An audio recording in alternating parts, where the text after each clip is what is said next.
ഞാൻ ഡോക്ടർ പ്രദോഷ്. പ്രമേയ രോഗികൾക്ക് വാഴപ്പഴമൊക്കെ കഴിക്കാൻ പറ്റുമോ? വാഴപ്പഴം കഴിക്കുന്നതിന് കുഴപ്പമില്ല, പക്ഷെ ചില പ്രിക്കോഷൻസ് ഒക്കെ എടുത്താൽ അവർക്ക് വാഴപ്പഴം കഴിക്കാവുന്നതാണ്. വാഴപ്പഴത്തിൻ്റെ കാര്യം എടുക്കുകയാണെങ്കിൽ വാഴപ്പഴത്തിലെ സാധാരണ രീതിയിൽ ഒരു ചെറിയ സൈസുള്ള വാഴപ്പഴമാണെങ്കിൽ ഒരു 100 ഗ്രാമൊക്കെ വരും. അതിലൊരു 12 തൊട്ട് 14 ഗ്രാം ഷുഗറാണുള്ളത്. ഒരു കാര്യം ശ്രദ്ധിക്കേണ്ടതെന്ന് വെച്ചാൽ പ്രമേയ രോഗികളുടെ പ്രമേയ രോഗം തീരെ കൺട്രോളിലല്ല എന്നുണ്ടെങ്കിൽ വളരെ കൂടുതൽ എടുത്തു കഴിഞ്ഞാൽ അത് ഗ്ലൂക്കോസ് നന്നായിട്ട് വർദ്ധിപ്പിക്കാൻ സാധ്യതയുണ്ട്. അതുകൊണ്ട് എടുക്കുമ്പോൾ അതിൻ്റെ ഒരു പോർഷൻ കൺട്രോൾ എപ്പോഴും ബാക്കി എല്ലാ ഭക്ഷണത്തെ പോലെയും പഴത്തിൻ്റെ കാര്യത്തിലും ശ്രദ്ധിക്കേണ്ടതാണ്. പിന്നെ ശ്രദ്ധിക്കേണ്ട ഒരു പ്രധാന പോയിന്റ് എന്ന് വെച്ചാൽ പഴത്തിൻ്റെ നിറമാണ്. പഴം ഇപ്പോൾ ഒരു പച്ച കളറുള്ള പഴമാണ്, അധികം പഴുത്തിട്ടില്ല എന്നാണ് കാണിക്കുന്നത്. അതിൻ്റെ ഗ്ലൈസമിക് ഇൻഡെക്സ് ഒരു 30 തൊട്ട് 50 വരെയാണ്.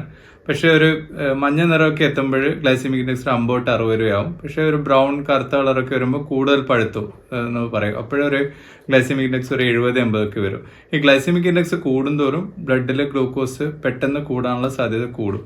അതായത് കൂടുതൽ പഴുക്കാത്ത പഴം ആണ് സെലക്ട് ചെയ്യുന്നതാണ് എപ്പോഴും ഉത്തമം. അതിന്റെ പ്രധാന കാരണം എന്ന് വെച്ചാൽ ഈ പഴത്തിൽ ഫൈബർ കൂടുതലായിരിക്കും അധികം പഴുക്കാത്ത പഴത്തിൽ. അതുകൊണ്ട് തന്നെ ഗ്ലൂക്കോസ് പെട്ടെന്ന് രക്തത്തിൽ ഉയരുന്നില്ല എന്നുള്ളതാണ് ഇതിനുള്ള പ്രധാനപ്പെട്ട കാരണം. അപ്പോൾ പഴം കഴിക്കുന്നതിന് ബുദ്ധിമുട്ടില്ല പ്രമേയ രോഗികൾ. പക്ഷെ എപ്പോഴും പ്രമേയ രോഗം കൺട്രോൾ അല്ലെങ്കിൽ നിങ്ങളെ സാധാരണ കൺസൾട്ട് ചെയ്യുന്ന ഡോക്ടറുമായിട്ടൊന്ന് കൺസൾട്ട് ചെയ്തിട്ട് എത്ര പഴം എടുക്കാം എന്നുള്ള കാര്യമൊക്കെ ഒന്ന് വ്യക്തമായിട്ട് ചോദിക്കുന്നത് നല്ലതാണ്.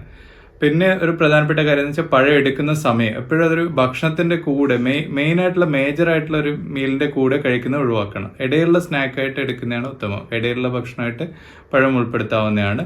പിന്നെ വളരെ കൂടുതൽ നമുക്ക് മലയാളിക്ക് പലപ്പോഴും വീട്ടിൽ പഴമൊക്കെ ഉണ്ടാവും, വാഴപ്പഴം ധാരാളമായിട്ട് ഉണ്ടാവും. അത് വെച്ചിട്ട് നമ്മൾ കൂടുതലായിട്ട് പഴം എടുത്ത് കഴിക്കുന്നത് ഒരിക്കലും പ്രമേയ രോഗികളിൽ ഉത്തമമല്ല. ഇത്രയും കാര്യങ്ങൾ ശ്രദ്ധിക്കണം. അങ്ങനെ ശ്രദ്ധിച്ചു കഴിഞ്ഞാൽ പ്രമേയ രോഗികൾക്കും മിതമായ രീതിയിൽ പഴം എടുത്തിട്ട് മുന്നോട്ടേക്ക് പോകാൻ പറ്റുന്നതാണ്. Thank you.